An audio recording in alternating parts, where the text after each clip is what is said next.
E a toda a diretoria eu agradeço pelo convite para vir aqui falar nesse momento. Até deixar o tema aberto, querendo que eu falasse alguma coisa sobre direito constitucional. E eu resolvi esse tema, descaminhos do constitucionalismo do Brasil. E é claro que isso tem a ver com os desenvolvimentos recentes. Então, o plano dessa palestra, eu tentarei ser rápido, é uma introdução, eu vou falar de corrupção sistêmica, de exclusão social, da crise constitucional do presente, as implicações da crise constitucional e a retomada do caminho constitucional. Como é que a gente pode retomar esse caminho? Então, em primeiro lugar, eu quero dizer que a base conceitual do constitucionalismo está relacionada fundamentalmente a uma diferenciação funcional entre política e direito. A gente poderia falar ampliando do saber, mas aqui no constitucionalismo é política e direito. O Lefort falava pouvoir et loi, mas a gente pode dizer essa diferenciação, não que não se influenciem, mas que é uma diferenciação operativa. O que é o parlamento, o que é um órgão como o Supremo, tem que haver diferenciação de funções, embora eles se interinfluenciem no constitucionalismo. Essa é uma base conceitual. E um pressuposto não constitucional do constitucionalismo é a inclusão social. O constitucionalismo não pode prosperar, ele é incipiente e é fraco se há ampla exclusão social. Tomando essas bases, eu quero apontar que dois elementos são problemáticos para a diferenciação. A corrupção sistêmica como fenômeno de desdiferenciação. E aqui corrupção não é no sentido penal ou no sentido moralista, mas a tendência a um predatório em relação de um sistema sobre o outro. Quando eu falo aqui da concepção sistêmica, eu falo de que uma esfera de vida controla a outra. É o dinheiro que compra o juiz ou uma ligação de um político que faz o juiz dar uma sentença sem base nenhuma no direito. Isso tudo são fenômenos de corrupção sistêmica que podem ser mais sutis e mais delicados. A corrupção sistêmica existe em todo lugar, nesse sentido do sistema, da teoria do sistema. Existe na Noruega, na Dinamarca, mas ela pode ser puramente operativa. Pode permanecer no plano operativo eventual. Ela pode, porém, crescer para o plano estrutural, ser estabilizadora das expectativas. Nesse momento, você conta com aquele tipo de atuação. Quem assistiu Tropa de Elite observa que o policial que quer atuar de acordo com a lei, ele é que tem a dificuldade maior. Quem atua fora da lei tem muito mais segurança. Então, isso é uma corrupção nível estrutural, mas ela pode ser localizada. Quando nós falamos de corrupção sistêmica aqui, no sentido estrito, que foi deturpado recentemente na linguagem desses procuradores idiotas e juízes idiotas da Lava Jato, quer dizer, a corrupção sistêmica em sentido estrito, ela implica que o Estado como um todo, na relação com a sociedade civil, ele se envolve de uma maneira que os códigos do poder e do direito são corrompidos no plano eleitoral e no plano também dos tribunais. E essa corrupção sistêmica, portanto, tem uma tendência à generalização dentro do aparelho estatal, em diversos níveis, não é quantitativo. Basta uma pessoa chegar nessa sala, eu tiro aquele celular da mulher, ponho na mão, roubo dessa senhora, e ninguém tem condições de fazer nada comigo, todo mundo se omite, isso é corrupção sistêmica, não precisa todo mundo aqui ser ladrão, mas se você tem uma pessoa poderosa ou grupos minoritários poderosos que podem atuar contra a lei, à margem da lei, e nós não temos as condições estruturais de lutar contra isso, nós temos corrupção sistêmica. E aqui, no direito, a corrupção sistêmica ela ocorre por formas diversas. Poder, não poder, governo, oposição, quebrando a distinção própria do direito, se alguém está de acordo com o direito ou não. O que vai prevalecer é se tem poder ou não tem poder, se é governo ou oposição. Ou ter, não ter, ser mais rico ou ser mais pobre. Ou a tendência pela mídia, a mídia controlar o próprio código jurídico. ou de forma mais relacional, amigo, inimigo, parente, não parente, até na sexualidade tem casos em alguns elementos da crônica judiciária mais informal, que você pode também utilizar estagiárias, que são muito bonitas, que elas conseguem uma sentença que não conseguiria um machão feio chegando naquele juiz. Então, esse tipo de estrutura vai destruindo a autonomia operacional do direito e a consistência jurídica. Isso implica corrupção sistêmica quando você conta com a incapacidade de reagir a essas situações. Mas a corrupção sistêmica não deve ser vista como uma singularidade cultural. Ela está ligada muito mais a fatores das relações de uma sociedade moderna complexa, mundial, e está ligada a fatores de externalização dos centros dominantes para as periférias. Ela tem a ver com processos coloniais, neocoloniais e imperialistas que levaram que as sociedades centrais pudessem manter internamente uma estrutura de diferenciação clara, mas jogasse o lixo para as periferias. Jogar o lixo na forma de bomba também, mas na forma de escravidão, de corrupção nas periferias, em contato com as elites locais. Enquanto a rigidez de uma empresa norueguesa é imensa dentro da Noruega, ela consegue, no norte do Brasil, atuar de forma predatória, porque conta com a estrutura do Estado brasileiro que atua corruptamente na manutenção da atuação ilegal dessa empresa. Isso que é um elemento que não tem a ver com o brasileiro. Não tem nada a ver. Isso tem a ver com formas de desigualdades profundas nas relações internacionais. E é claro que o combate à corrupção, no sentido típico penal, à margem da Constituição e da lei, é um fenômeno de corrupção sistêmica, é típico de experiências autoritárias. Então, se você vai combater a corrupção no sentido mesmo do nosso direito penal, desrespeitando a lei, passando por cima da lei, desrespeitando os parâmetros constitucionais e legais, isso é um tipo de corrupção sistêmica se nós não temos condições, dentro do aparato estatal, de reagir a isso. Então, é isso que recentemente no Brasil, no meu entender, ficou claro.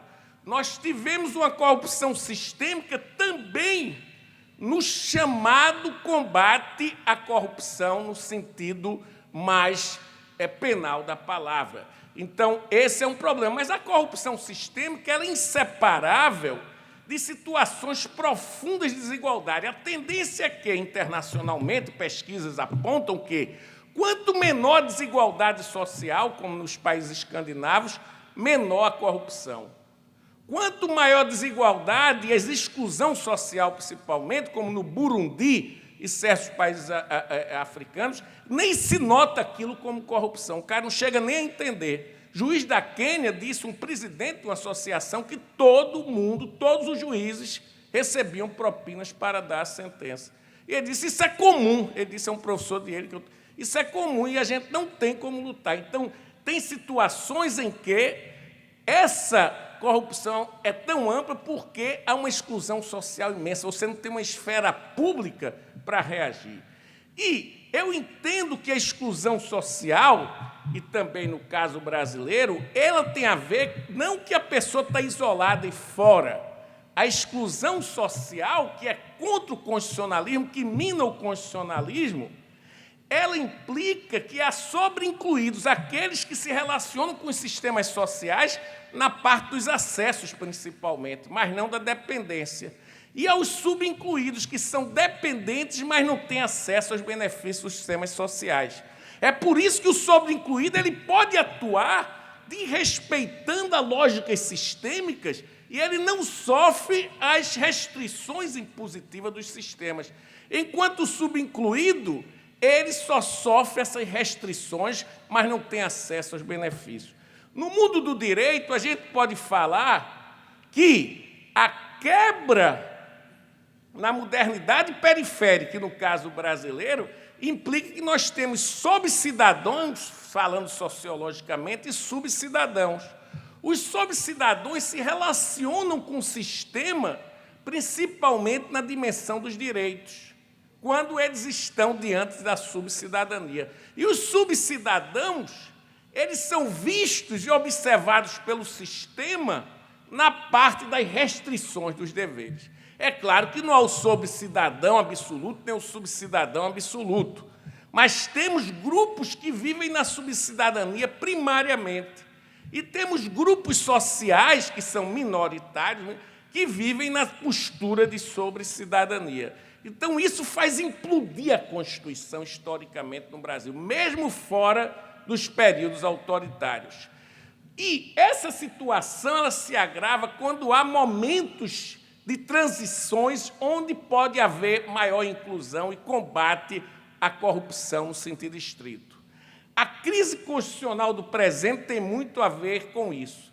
Tendências includentes, ela passa a ser dificilmente aceita pelas elites dominantes.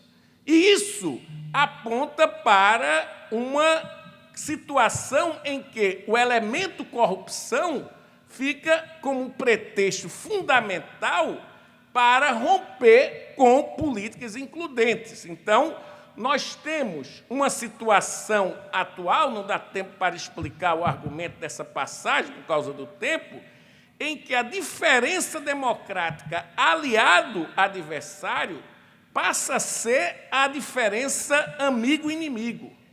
E aqui eu discordo de Otto Kirchheimer, que é de esquerda, que seguia o Schmitt, quer dizer, todo regime político tem seus inimigos, ou, no devido tempo, os cria.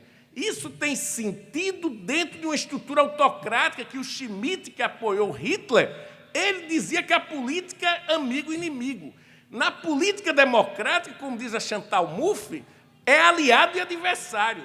E nós tivemos, nesse momento do Brasil, nos conflitos entre as forças conservadoras e forças progressistas de esquerda, uma radicalização que o Estado, ao assumir o papel das forças conservadoras, ele tomou aqueles que seriam de esquerda como inimigo do Estado. E o Judiciário assumiu isso. O Judiciário assumiu instrumentalmente a diferença política amigo-inimigo. Ele passou a tratar quem não seguisse um padrão determinado conservador como inimigo. E, a partir daí, nós temos uma situação em que o próprio Judiciário ele atua acima da lei e da Constituição. É comum juízes e ministros da Corte falar sobre o caso, é proibido, isso leva à suspeição. Ele fala que é uma cleptocracia, o Gilmar falava isso, que o tal presidente, ex-presidente era um bebarrão, e julgava depois, no mesmo caso, aquela pessoa, falando e demonstrando claramente a inimizade que também impediria de julgar. Julga quando a mulher dele está no tribunal, no escritório, ele julga também nos casos eleitorais. Então, todas essas situações mostram que essa pessoa está acima da lei e da Constituição, e nenhum de nós temos condições de fazer nada. Se entrar com impeachment, o Renan vai e arquiva. Se entra com o Eunício vai e arquiva. Então, não tem, isso é corrupção sistêmica bem clara, e também com o Moro, quando faz aquela loucura de ligar de Portugal e intervir. É claro que caberia uma medida disciplinar. A pessoa não pode ir para um filme em que se condena, condena antecipadamente um réu, e a pessoa é homenageada nesse filme, e não vai lá como cidadão, vai para ser homenageado, e depois julga. O artigo 36 da LOMAN impediria que ele julgasse e, conforme a interpretação da jurisprudência, falar antes do processo e mostrar inclinação, impede, torna suspeito. O processo é todo nulo. Esses elementos básicos são totalmente desconsiderados, porque esses juízes estão acima da lei e da Constituição. Isso nós temos a judicialização da política, que no Brasil não fortifica o direito. Esse é o engano das pessoas. Esses juristas brasileiros são verdadeiros papagaios. Eles vão para fora, estudam 4 anos lá e voltam. Eu estudei 10 anos na Alemanha, mas nunca repeti aqueles idiotas. Quer dizer, o cara vai lá, volta para o Brasil e diz assim: é judicialização da política, o direito é mais forte. Não! no Brasil, a judicialização da política não fortificou o sistema jurídico. A judicialização da política politizou o judiciário. O judiciário migrou do centro do sistema político para ser o centro do sistema jurídico, para ser o centro do sistema político, tomando o espaço do parlamento. O parlamento perdeu valor, porque cada vez que o parlamento era frágil, o judiciário se ampliava. E isso levou à inconsistência jurídica das decisões, porque as decisões passaram a ser tomadas a cada momento de acordo com a fluidez própria da política. E essa fluidez própria da política é compreensível, mas se o judiciário se joga nesse mar da fluidez política, ele perde toda a sua consistência. E é isso que ocorreu nesse período, a partir principalmente de 2015. Isso tem a ver com o déficit reflexivo. O neoconstitucionalismo, que tanto foi lutado com a teoria dos princípios e ponderação, levou a facilitação disso. A ponderação e os princípios vagos serviram para você afastar regras claras e transformar sempre os casos como algo hiperflexível. Dessa maneira, contra o próprio Alex, que dizia, o Alex, que é o Roberto Alex, a teoria dos princípios da ponderação, que dizia, quando há uma regra para o caso, não tem que se recorrer ao princípio se é o mesmo nível normativo. Se é constitucional e tem uma regra, é porque a regra existe como um elemento que o princípio não pode entrar ali. Então, se você proíbe a tortura, é uma regra, não pode ter princípio que venha a relativizar essa regra constitucional. Se a regra proíbe a escravidão, não há princípio que possa relativizar isso. Mas começaram a relativizar regras constitucionais de proteção de direitos com argumentos de princípio. É claro que é a regra que diz coisa julgada é coisa julgada. Quer dizer, se é coisa julgada, é coisa julgada. Não há um elemento de peso, é ou não é. Isso tudo passou a ser tratado moralmente a partir de princípios, com argumentos absurdos, principalmente do senhor Barroso.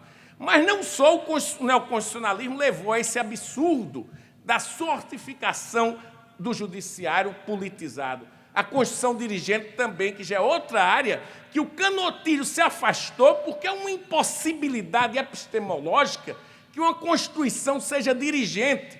O Canutilho Maduro admitiu isso, mas no Brasil, Berkovitz, o Lênio Streck começaram a defender isso. O que é que ocorre? Se é dirigente, tem que ter um órgão que impõe a Constituição e destrói os outros órgãos na sua flexibilidade. Isso foi o Judiciário que passou a ser o órgão da Constituição dirigente.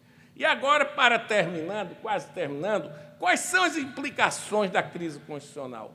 Nós saímos daquilo que eu falei em 92 e 94, da constitucionalização simbólica, que é positiva também. A Constituição simbólica, ela ilude um pouco, como diz o Lefort, já sobre a experiência francesa, mas ela pode levar a avanços, porque o texto tem pouco significado prático, mas, embora iluda, porque as estruturas sociais não permitem, os grupos críticos de oposição podem recorrer ao texto. Mas nós temos agora não mais a constitucionalização simbólica, que é um pouco de hipocrisia. Hipocrisia é melhor do que não hipocrisia. A degradação constitucional. O desrespeito é aberto. Ninguém está ligando. Se afirma algo contra a Constituição abertamente e não há do Judiciário, não há do Ministério Público medida. E o próprio Judiciário e o Ministério Público entra nesse jogo, impedindo, por exemplo, que um professor dê um curso dizendo que foi um golpe. Por que não pode? Porque tem professor também lá na Faculdade de Direito que diz que o impeachment foi legal e inconstitucional. Por que o outro professor pode dizer que foi ilegal e inconstitucional? E o Ministério Público entra seguro que está correto com o apoio do Ministério da Educação e Cultura, e não há realmente uma reação clara, fica fluida muitas vezes. Então, o que é que ocorre? Essa degradação constitucional leva ao cinismo das elites e à apatia do público. E essa apatia do público, porém, pode levar à radicalização de alguns movimentos sociais e à reação repressiva. Esse momento é um momento, portanto, que não interessa mais a Constituição. A luta de poder, ela fica realmente na sua nudeza mais trágica. E aí nós temos uma transformação nos últimos momentos da judicialização da política, a pretensão de suspensão econômica da Constituição. A emenda 95 é bem clara, é um tipo de suspensão econômica da Constituição que impede toda a realização de direitos pactuados em 88, como a realização da educação pública e gratuita e uma saúde também universal. Quer dizer, fica impedido claramente com estudos feitos por Esther Dweck, por várias pessoas, onde aponta que essa economia para poucos, que vem na base da emenda 95, nesse conceito falso de austeridade que Paul Krugman claramente critica e aponta que não tem efeitos práticos na transformação. Pelo contrário, essas formas impedem a recuperação da própria economia. Então, você tem a suspensão econômica da Constituição, a pretensão de subordinação da Constituição à religião e também a pretensão de tutela político-militar do Judiciário. Isso fica claro quando o presidente do Supremo, forçado por forças que já há elementos para se dizer isso, militares, inclui um general que agora é na posição dentro do Supremo para controlar internamente. E vocês vejam que depois disso o Gilmar ficou caladinho, não falou mais nada, é porque agora eles já estão sob tutela dos militares. Então, isso é uma situação grave de desprezo à Constituição que surge e exige que nós reajamos como juristas, como professores e como operadores. E como é que se dá isso, a retomada do caminho constitucional, no meu entender? Eu diria que o padrão nominante do Estado brasileiro é um padrão de ilegalidade. Mas essa ilegalidade que é dominante, ela beneficia as elites. Eu diria que a alternativa para os subalternos seria a legalidade fundada constitucionalmente. Isso eu discordo radicalmente dos meus colegas de faculdade que defendem o direito alternativo.